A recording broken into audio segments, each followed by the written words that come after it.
اندھیرے اندھیرے میں قسط نمبر 2۔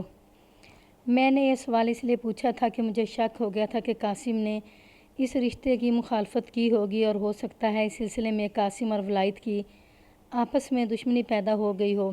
ولایت نے اس کا یہ علاج سوچا ہوگا کہ قاسم کو رستے سے ہٹا دیا جائے۔ میرے ذہن میں اس جرم کا جو نقشہ بنتا تھا وہ کچھ اس طرح تھا کہ ولایت نے قاسم کو رات کے وقت گاؤں سے باہر جاتے دیکھا ہوگا اور یہ کچھ فاصلہ رکھ کر اس کے پیچھے چلا گیا ہوگا۔ ولایت اتنی دیر سے پہنچا ہوگا جتنی دیر میں قاسم نے ہندو کی جیب خالی کر لی ہوگی۔ یہ خیال تو مجھے پہلے ہی آیا تھا کہ قاسم کو کسی ایسے آدمی نے قتل کیا ہے جو صرف قتل کرنا چاہتا تھا۔ اسے اس سے کوئی دلچسپی نہیں تھی کہ مقتول کی جیب میں کیا ہے۔ اس کا مطلب یہ تھا کہ قتل کا باعث دشمنی تھی، لوٹ مار نہیں تھی۔ یہ قاتل ولایت ہو سکتا تھا۔ میرے شک کو یہ بات بھی ذرا پختہ کرتی تھی کہ قاسم کی بہن ولایت کو چاہتی تھی اور رشتے سے انکار ہو چکا تھا۔ ایسا ہو سکتا تھا کہ مقتول کی بہن ولایت کے ساتھ گھر سے جا رہی ہو اور مقتول کہیں راستے میں مل گیا ہو اور اس نے ولایت کو روکا ہو اور ولایت نے اسے قتل کر دیا ہو۔ میرا دماغ اسی شک پر کام کر رہا تھا کہ ان تین مخبروں میں سے ایک نے ایک نئی بات بتائی۔ 20-25 روز گزرے۔ ایک مخبر نے کہا ولایت 3-4 آدمیوں میں کھڑا کہہ رہا تھا کہ رات کو وہ شہر سے آ رہا تھا کہ ایک آدمی نے اسے روک لیا اور چاقو کی نوک اس کے سینے پر رکھ کر کہا کہ جیب میں جو کچھ ہے میرے حوالے کر دو۔ ولایت کہتا تھا کہ وہ خالی ہاتھ تھا، پھر بھی وہ اتنی آسانی سے جیب خالی نہیں کرنا چاہتا تھا، لیکن پیچھے سے ایک آدمی نے اسے اس طرح جکڑ لیا کہ اپنے بازو میں ولایت کی گردن لپیٹ لی اور چاقو کی نوک اس کے پہلو کے ساتھ لگا دی۔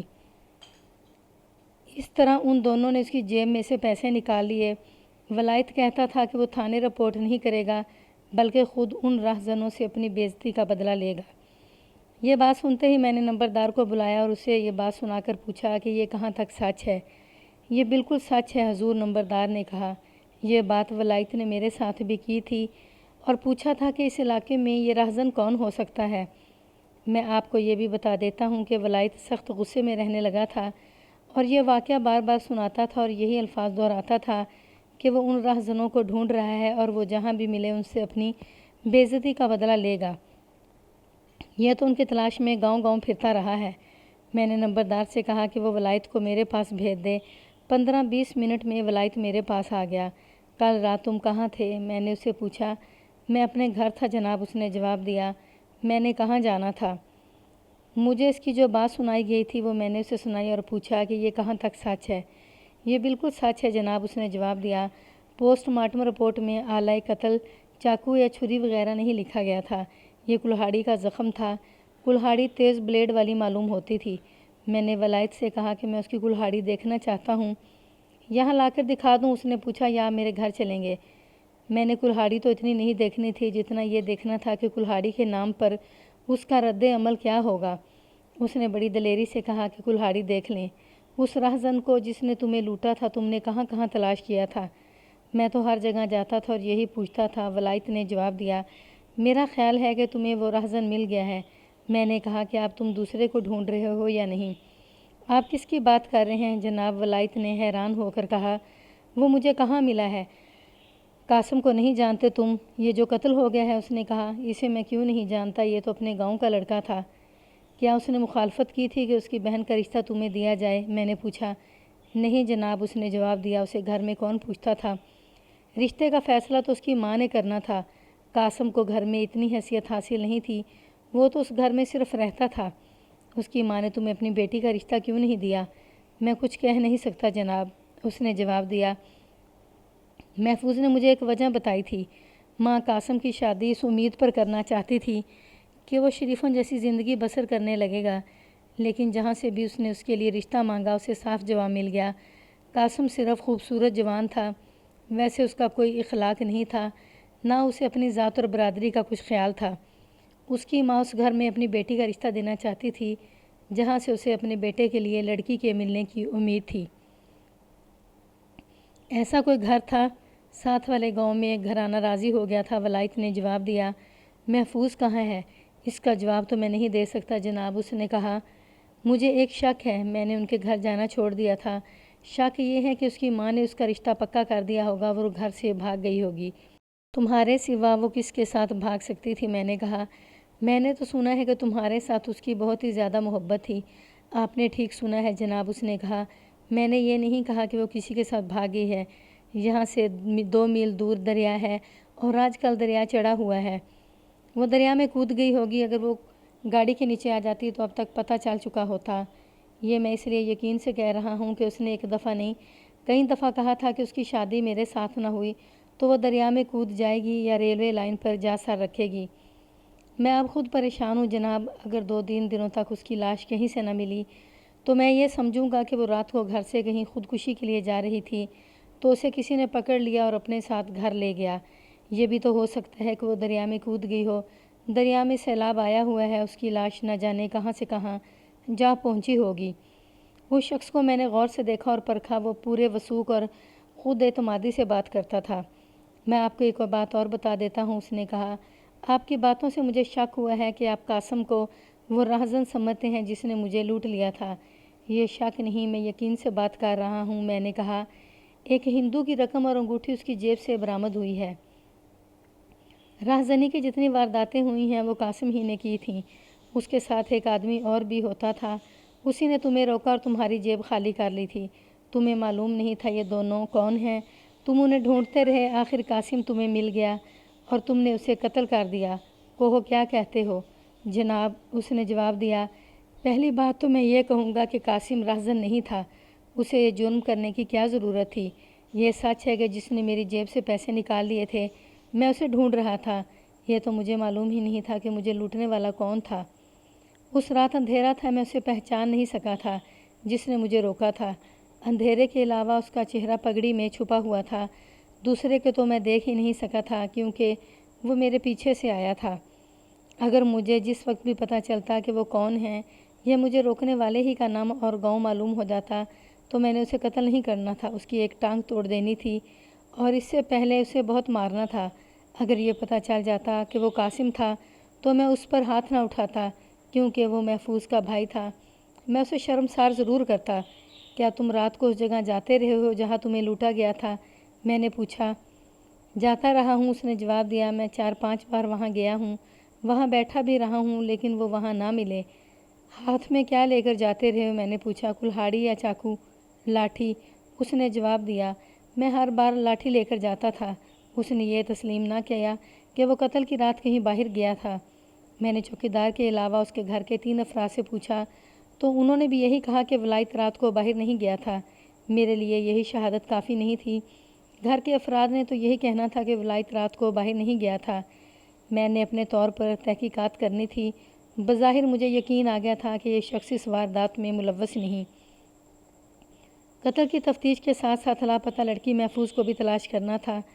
میں نے بہت حد تک مان لیا تھا کہ محفوظ خودکشی کے لیے گھر سے نکل گئی ہوگی، لیکن میں نے اس امکان کو نظر انداز نہ کیا کہ لڑکی ولایت کے ساتھ گئی ہے اور اس نے اسے کہیں چھپا دیا ہے۔ اس امکان کے پیش نظر ولایت کے گھر کی تلاشی ضروری تھی، لیکن اس سے پہلے پوچھ گچھ کرنی تھی۔ میں نے ولایت کے بڑے بھائی اور باپ کو بلایا۔ کیا تم چاہتے تھے کہ ولایت کے لیے محفوظ کا رشتہ لیا جائے؟ میں نے ولایت کے باپ سے پوچھا۔ میں تو اتنا نہیں چاہتا تھا، اس نے جواب دیا۔ ولایت کہتا تھا کہ محفوظ کے ساتھ ہی شادی کروں گا۔ میں نے اور ولایت کی ماں نے اس لڑکی کے گھر جا کر رشتے کی بات کی تو انہوں نے صاف جواب دے دیا۔ تم اتنا کیوں نہیں چاہتے تھے؟ ایک تو میں اس لڑکے کا اپنے گھر میں آنا جانا پسند نہیں کرتا تھا، اس نے جواب دیا۔ اب تو بیچارہ قتل ہو گیا ہے، اللہ اسے معاف کرے۔ ولایت اس کی بہن کے لیے اس کے گھر جاتا تھا تو قاسم بھی کبھی کبھار ہمارے گھر آ جاتا تھا۔ ولایت سے چھوٹی میری 2 بیٹیاں ہیں، ان کی وجہ سے میں اپنے گھر میں قاسم کا آنا جانا پسند نہیں کرتا تھا۔ میں آپ کو سچی بات بتاتا ہوں، محفوظ کی ماں بھی کوئی اچھی عورت نہیں، غرور اور تکبر کرتی ہے اور اپنے جیسا کسی کو سمجھتے ہی نہیں۔ خامد کو بھی مرے 6 مہینے بھی نہیں پورے ہوئے تھے کہ اس نے دوسری شادی کر لی تھی۔ رشتے سے انکار پر ولایت کا رویہ کیا تھا؟ غصے میں آ گیا تھا، اس نے جواب دیا۔ کہتا تھا کہ یہ لڑکی نہیں ملی تو اب میں ساری عمر شادی نہیں کروں گا۔ محفوظ کی ماں کے پاس گیا ہوگا۔ میں کچھ کہہ نہیں سکتا جناب، اس نے کہا۔ ہمارے ساتھ تو اس نے بولنا ہی چھوڑ دیا تھا۔ باپ سے میں نے بہت سی باتیں پوچھی تھیں، پھر اس کے بڑے بھائی سے پوچھ گچھ کی۔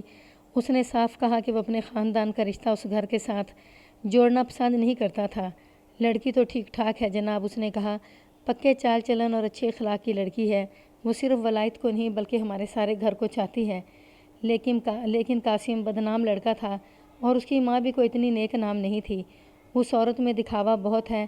اپنے بیٹے کو اس نے اس طرح دکھاوے میں خراب کر دیا تھا۔ بیٹا گھٹیا قسم کی بدماشیاں کرتا تھا تو ماں کہتی تھی کہ میرا بیٹا شہزادہ ہے۔ دیکھ میرے بھائی، میں نے اسے کہا، تم کچھ سیانے آدمی معلوم ہوتے ہو، میں تمہارے ساتھ سیدھی بات کرتا ہوں۔ مجھے اس قسم کی اطلاعیں ملی ہیں کہ محفوظ کو ولایت نے کہیں چھپا دیا ہے۔ اگر ایسی بات ہے تو مجھے بتا دو، میں اسے گرفتار نہیں کروں گا۔ گرفتار کرنے کی کوئی وجہ ہی نہیں۔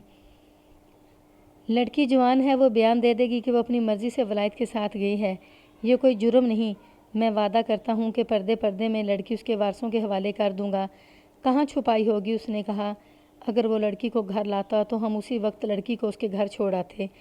ہم ایسا کام کبھی نہیں کریں گے جو ہمارے خاندان کی بے عزتی کا باعث بنے۔ اگر ولایت نے لڑکی کو کہیں اور جا چھپایا ہے تو وہ ہمیں معلوم نہیں۔ لڑکی اسی رات غائب ہوئی ہے جس رات یہ لڑکا قتل ہوا ہے۔ میں نے کہا، اب تم مجھے سچ سچ بتا دو کہ اس رات ولایت گھر سے غیر حاضر ہوا تھا؟ جناب عالی، اس نے جواب دیا، میں اس سوال کا جواب بھی نہیں دے سکتا۔ ولایت اکیلا چھت پر سوتا ہے، ہم سب نیچے صحن میں سوتے ہیں۔ اگر وہ رات کو پچھلی طرف سے اتر گیا تو میں کچھ کہہ نہیں سکتا، لیکن ایسا ہوا نہیں۔ ہم نے اس صبح کھیتوں میں جانا تھا، میں نے اوپر جا کر منہ اندھیرے اسے جگا دیا تھا۔ اگر وہ لڑکی کو کہیں لے کر گیا ہوتا تو اتنی سویرے اپنی چارپائی پر نہ ہوتا۔ جب تم نے اسے جگایا تھا تو اس کے پاس کلہاڑی تھی۔ کلہاڑی تو وہ روزانہ رات کو اپنے بستر کی پائنتی پر رکھ کر سوتا تھا، اس نے جواب دیا۔ کیوں؟ میں نے پوچھا، اسے کسی کا خطرہ تھا؟ نہیں جناب، اس نے جواب دیا، ہمیں کسی کی طرف سے کوئی خطرہ نہیں، ہماری کسی کے ساتھ کوئی دشمنی نہیں۔ یہ تو آپ کو معلوم ہوگا کہ دیہات میں جو بھی آدمی کھلیان میں یا اپنی چھت پر اکیلا سوتا ہے وہ لاٹھی یا کلہاڑی اپنے پاس ضرور رکھتا ہے۔